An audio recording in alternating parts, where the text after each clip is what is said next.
Hey Paranormies! It's Alice and Jenna, and you're on the light side of the paranormal. Today we are coming at you with another TLS Top 5, because we know you love it. And we do too. Today's category is International Scary Movies.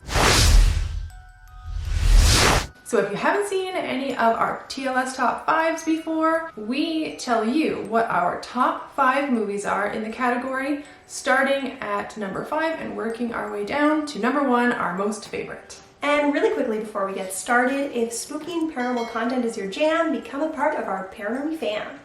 So, do you want to go first? What is your number 5? Number 5 is a movie from England. It's an English movie called The Babadook. I have never seen it. You still haven't seen it? No. I gotta get on that. We all agree that you need to see it. I know. Oh my gosh. Okay.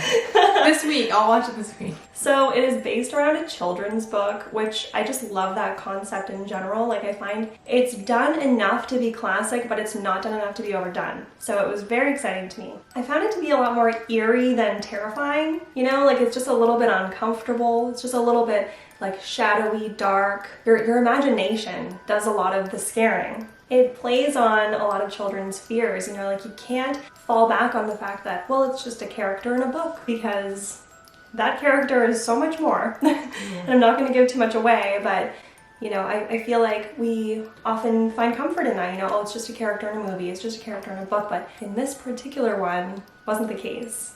Ooh, now I really want to watch it. You're gonna love it. Okay. When I think of the movie, I don't know if it's because this was like the trailer, like what was said in the trailer. I haven't seen like it in a few years now, but anyways, I just want to say for the people that have seen it, if it's in a word or it's in a look, you can't get rid of the Babadook. Ooh. Ooh. You did that so well. Thank you. Yeah, so like I was saying about the imagination, it does have a very psychological aspect. There are parts of the movie where you're like, what's happening? What's real? I'm trying to piece together the story here, which keeps it engaging and exciting. You know, I also found myself being like, did I just see something in the background, or is that just a shadow?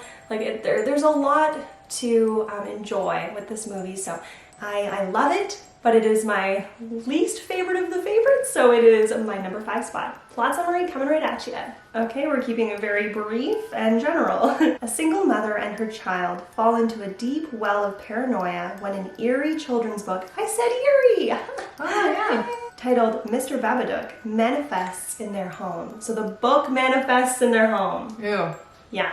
So what is your number 5 spot? My number 5 is the French movie Martyrs.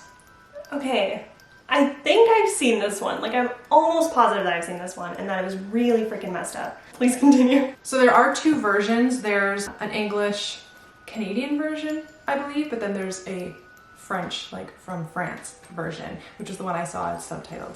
Martyrs is probably a movie. It's good, but you can probably only watch it once. I've only ever seen it, I think I watched it twice back to back, because I do that a lot with movies that really screw me up. Oh my god. Which sounds like bad, but I'll watch it and then I'll have to watch it again so I can like really wrap my head around it, and I don't think I've seen it since. It is about this young girl who escapes these torturous captors that had her, and she spends 15 years in an orphanage and tracks them down and goes back to their home and just starts brutally murdering them, which, I mean, you're on her side. I love a revenge story. Yeah, so that's what I thought it was going to be about, and it quickly takes a turn to this whole organization that does this torturing, and they get her back into this torturous circle of women that they do this to. And without giving too much away, there's a reason why they do this. They torture them to the point of almost death, but don't let them die, and then keep doing it. And there's a reason to it, and I don't want to get too into it, but it's very intense with a really crazy ending. And just to clarify, if you have seen it, a reason that they feel they should be doing this, not a reason that we are justifying that they should be doing oh my god, no. No, never. They're so messed up. Their reasoning behind this is absolutely disgusting. But if you can handle a lot of gore, it's kind of a must watch, but it's my number 5. Because it's not my absolute favorite, but when it comes to international scary movies, it was up there. Let's read a plot summary. A young woman's quest for revenge against the people who kidnapped and tormented her as a child leads her and her friend, who is also a victim of child abuse, on a terrifying journey into a living hell of depravity. Wow. So that brings us to number 4. What is your number 4? My number 4 is a Guatemalan film, but it was Americanized when it came to Netflix. So I did see it spoken in English, and that is Lyrona. Oh, okay. I wasn't expecting that. I thought you were going to say Green Inferno. Oh, yeah, that's a messed up. I watched that movie, okay, side note. What the heck was that freaking... I just know about it and I think I've avoided it for that reason. I feel like Green Inferno was something that happened to me. Oh no, like is it the cannibalistic tribe? Yeah, but it's like Pass. Extremely graphic, extremely slow. Like it's not like, here's a death and we're moving on. It's yeah. Anyway, if you don't already know, but you probably do, Lyrona is based on folklore, which is really cool. I'm a hairdresser, and one of my clients is from Mexico, and she immigrated to Canada. And so she was the first person that ever spoke about Lyrona to me. Cool. Yeah, so this was before I had seen the movie or the movie even came out, and she knows that I'm into spooky things, and she sometimes watches our channel, Hey Sue. So she was telling me about the fear that is instilled in so many children from this story. Like if you don't listen to your parents, or if you're out too late, or if you're misbehaving, Lyrona's coming to get you. She even said, I know. So I could talk about her all day and her stories, but let's get into the movie. So that was when I had first heard the name, and then now the movie came out and I was like, I definitely need to watch that. I asked her if she was going to watch it and she was like, absolutely not. Oh wow. 100% no, that's way too scary. So I watched it for her. Yeah, so something really creepy and like, I guess just terrifying about Lyrona in the movie. I don't know that much about the folklore story, but she's not really like a solid human body that's walking around. She looks like it, but then she can vanish and like show up. Ooh. She's very quick. She moves fast. Like once you hear her crying, because that's the whole thing, she's a weeping woman. Once you hear her crying, like you better run because she's so fast. So that was really scary, you know? Like I would compare it to how in zombie movies usually they're very slow moving, so you kind of again have a comfort in that, like okay, I can get away pretty easily, but not from her. So there's so much suspense in this movie. We got the music, we got the heart pumping, where we know that something is coming, and then bam, like jump scare, suspense, checking all the boxes. Loved it. The bathtub scene, if you've seen it, if you know, freaking scary. Sucks that they ruined most of that in the trailer. Oh no. Why do people do that when they're making a trailer? Like tease the movie, don't just like show the whole movie. Yeah. And sorry if you haven't seen this, but one more thing if you have seen it. The part where she's like very beautiful looking and then wow, so good. I did one of these. Yeah, it's such a good movie. Really loved it. That is my number 4. Let's get a plot summary. Alright, so ignoring the eerie warning, again with eerie. Ignoring the eerie warning of a troubled mother suspected of child endangerment, a social worker and her own small kids are soon drawn into a frightening supernatural realm. Wow, so that doesn't even really talk about a lot of what's going on. But yeah, that is definitely the plot summary, if we were to simplify it and not talk about Lyrona at all. So what is your number 4? My number 4 is a film from the UK called The Ritual. It is on Netflix. It's newer. So a group of guys in memory of a friend that has passed decide to go on a hiking trip. And on this hiking trip, one of them really hurts his ankle. They've got a long way to go. So looking at their map, they decide to take a shortcut right through the thick of the forest. And they're in the middle of nowhere. Not a good idea. But they're camping along the way, and it gets very Blair Witch-like. So of course you loved it. Yeah. It's not a found footage film, so like if you don't like those, this is okay. It's very well shot. But with like the tents and stuff, and seeing some carvings on trees, and then it just escalates to the point that they bump into these people and there's a ritual going on, and they become a part of that unwillingly. Oh. I'm just gonna leave it at that. It's really good though. I really liked it because I did love the Blair Witch, and you don't see anything in the Blair Witch, and in this you see a version of like a horned demon. It's creepy. There's a real demon in this that they're involved with. Wow. And it's good. It's very good. I'm gonna watch that. The plot summary is basically everything I just told you. A group of old college friends reunite for a trip to a forest in Sweden, Northern Europe, but encounter a menacing presence that is stalking them. Oh, stalking them. Well, once they take the turn into the forest, they've entered its realm. Okay, so now we're at number 3. What is your number 3? I'm so excited to talk about this one. I'm excited to hear what it is. If I didn't see the other ones, this would have been my number 1, I think. This is like a fresh wound, if you will. Like I've seen it in the fall of 2020, so not that long ago. You're really playing it up. I need to know what it is. So, it is called The Platform. Oh, I've never even heard of this, I don't think. It's on Netflix, I'm pretty sure. It originated in Spain, where its like original name was El Hoyo. I think I'm pronouncing that right. Maybe the H is pronounced a different way, I'm so sorry. It's like the entire movie is in Spanish. This is the first one on my list where you do have to read subtitles if you're not Spanish or you don't understand Spanish. It's absolutely worth it though. Like, be in the mood to really read. Like, there's a lot of conversation that happens, but after a while, you don't even notice that you're reading subtitles because you're so enveloped in what's going on. Good subtitled movies are like that. Like, you don't even care. Yeah, that's true. So it's really powerful. I'm going to talk about the plot summary later, so I'm not really going to get into too much of like what the basis of the movie's about. Basically, there's a lot of really powerful metaphors going on.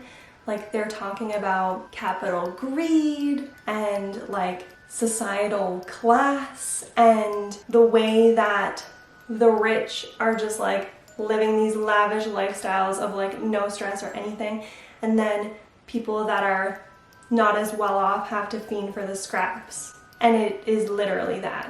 It is brutal and vicious. If you can handle gore, definitely watch this. Like, you really don't know what's gonna happen next throughout the entire movie. It is not predictable. It's so hard hitting. Like, I could say so much about it, but I guess I kind of have to tell you what the plot summary is if you don't understand what I'm getting at. If you've seen it, you know. Brilliant concept.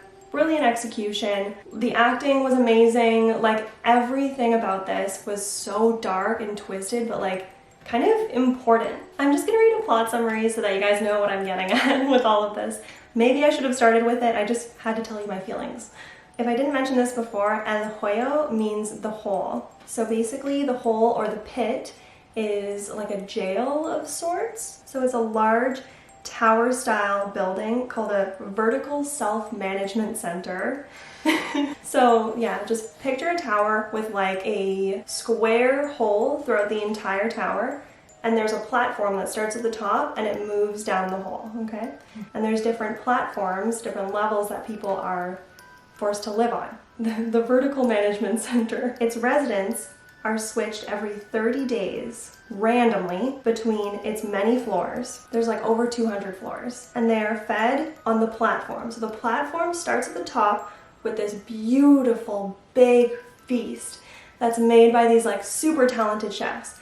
And so when it starts out, it's really, really good. But as the platform goes down a level, there's no limit as to what you can eat, but you have to eat it then. You can't save scraps for later, like save any food for later. I know where this is going. Yeah, so as it gets lower, if you're greedy, the next person doesn't get to eat, and the next person, and the next person get less and less. Chaos ensues. I kind of went off on my own, but I finished exactly what they were saying here. So, you know, people are going to behave in different ways depending on what floor they're on, and how long they're on that, you know, so you're there for 30 days, whether you're starving or eating well. You just hope that you randomly get placed on a good floor. You usually are stuck with one other person on your floor, a stranger that you don't know. There are good people and there are bad people in this world. So you hope that you get a good roommate for 30 days. Obviously, there's a lot of like mental health conversations going on too. It's just so good, but Do you see what I'm saying about like class and like, you know? It's just such a powerful movie. It's so gory, it's so horrifying, it's so real and raw, and you should definitely watch it. Sorry, I'm going to spend this whole video talking about this movie. No, this isn't even my number one. Sold it to me. I want to watch it now. Do watch it. It's so good. Follow that. No, I'm just kidding. It's not a competition. What is your number 3? My number 3, which I think is on your list too, is Pan's Labyrinth. Is that your number 2? Yes, it's your number 2. Okay, let's talk about it together because you would have number 2 next. So Pan's Labyrinth is a Spanish movie and it is all subtitled. It's such a mix of like harsh reality and where a small child will escape to find comfort in that. Right? That's a great way to describe it. Yeah, like she is going through this awful situation and you don't really know, like is it reality? Is it her in her mind? But she's got stuff going on that comforts her or distracts her from this not so great reality. That's a beautiful description. Wow. Oh, thanks. My favorite part is this guy. The creature with he's got holes in his hands and the eyes on the table, and then he sticks them in his hands and he can see like that. Got no eyes on his face and he does this to see. Yeah, and he's so creepy and so cool. Like I was like at the edge of my seat like, yeah. I love this.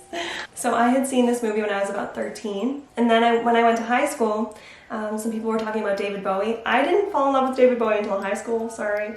But they were like talking about The Labyrinth, and I was like, oh yeah, I've seen that. Oh, I see, You know? And they were like, oh yeah, like David Bowie, and I was like, what? And they're like, The Labyrinth, and I'm like, Pan's? The Labyrinth. Pan's Labyrinth? Pan's Labyrinth. I really thought that I was so right. It's the Taurus sun. I was like, you're saying it wrong. It's Pan's Labyrinth, not The Labyrinth. This was such a good movie. It was dark. It was fantasy. It was beautiful and scary. A little bit scary, yeah. It's like being intrigued by the beauty of it, but there's this fear around it too. I really loved the Pan character. Yes. I love me some beautiful goat-legged beings. Yes. It was just done so well, like not scary, very like beautiful. But yeah, so we didn't really get too much into that, but there are these like creatures that are in the labyrinth. Yeah, and some are good and some are not, and yeah. And she has to just navigate it, right? And make the right choices. It sounds a lot like Labyrinth. Yeah. It's not, it's very dark. It's not singing and children and blah, blah, blah. I have always found labyrinths and mazes, like corn mazes, head mazes, like anything like that, I have always had this fascination with. I don't know if it's the fantasy side, if it's the unknown. There's something very mystical about them, right? Yeah. Very magical and yeah. Yes, even like, you know, I think they call them labyrinths where it's just like the grass is cut into a shape and you're supposed to walk it and meditate.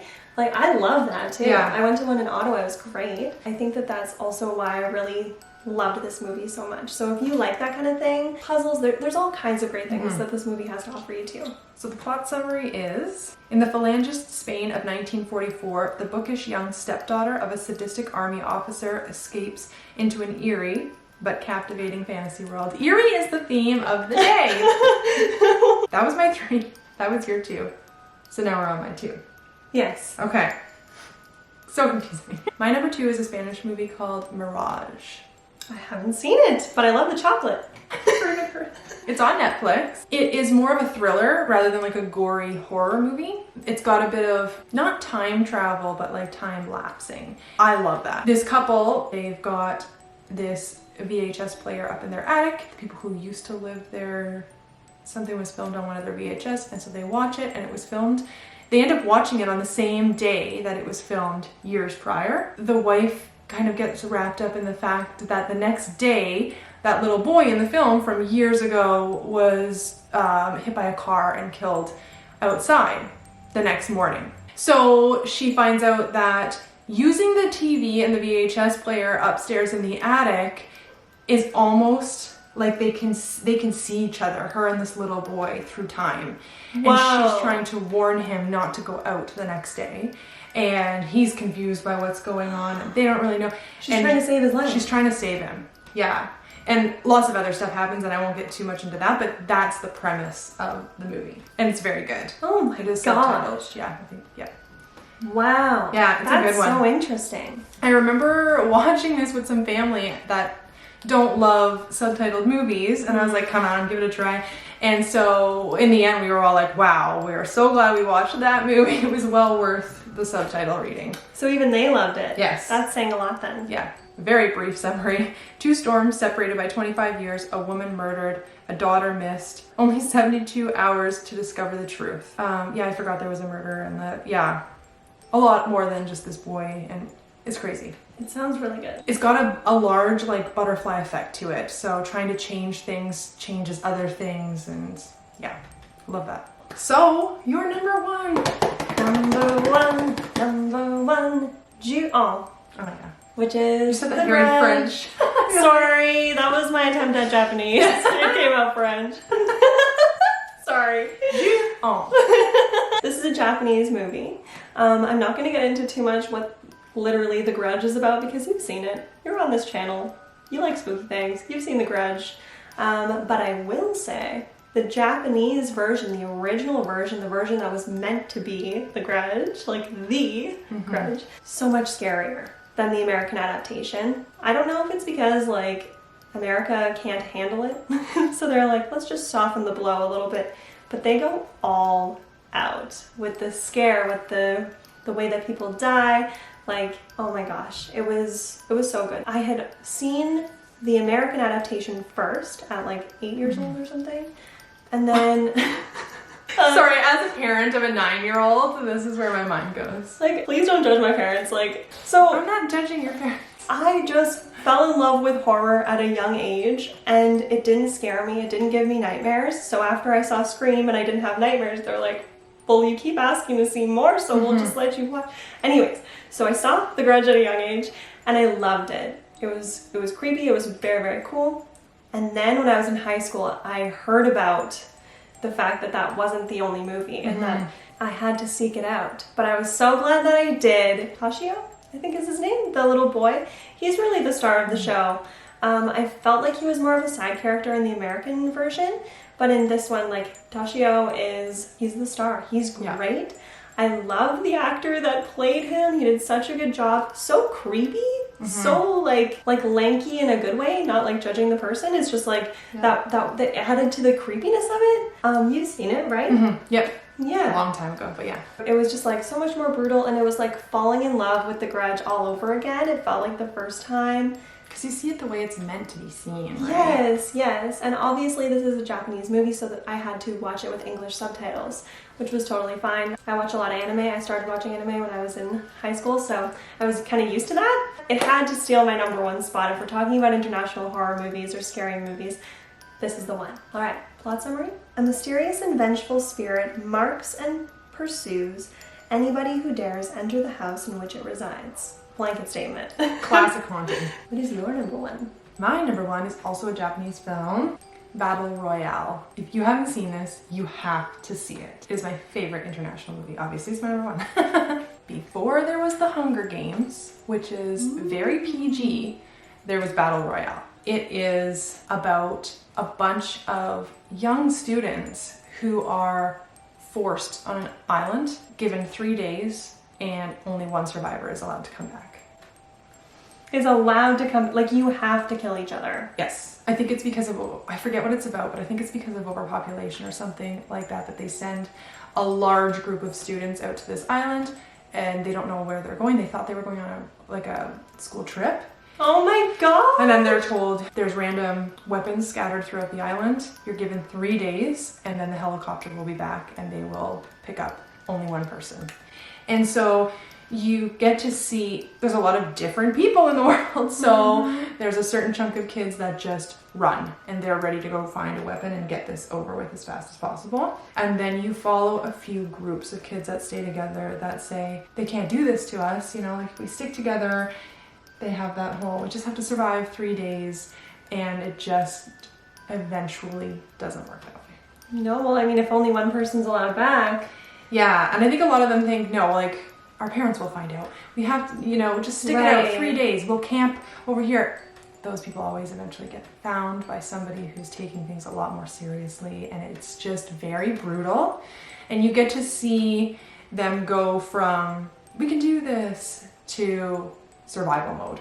Right, yeah, you would just have to. Yeah. And then are you getting a lot of like flight or fight kind of responses Yes. too? Oh yeah. Like, are there people that just don't want to fight at all and they Yeah. just want to hide? And that's the thing, yeah, is eventually it turns into them wanting to survive. Looking at the Hunger Games, if you wanted the Hunger Games to be a real horror movie, this is it. And it's done so well because like Japanese films, horror films are just so good. They're so good. It was really hard to choose. And Spanish ones, apparently. Yes, yeah. So the plot summary is, in the future, the Japanese government captures a class of 9th grade students and forces them to kill each other under the Revolutionary Battle Royale Act. Oh, it's an actual act. Yeah, 42 students every however many years they do this. Yeah, and that is our International Scary Movie Top 5. Please, please comment down below any international horror movies, whether they are subtitled or in English or whatever. Please let us know which movies we missed, which ones we should watch. We both love this genre, and it's just great to like broaden our horror horizons. Thank you. If you like this video and you want us to keep up with the TLS top 5s, don't forget to click the like button. We would really, really appreciate it. And don't forget to go over to our Instagram and follow us there. You can also follow Alice and myself on our personal accounts. Everything will be linked in the description below. And as always, live your life with love and light. And keep on creeping on. See you next time. Bye. Bye.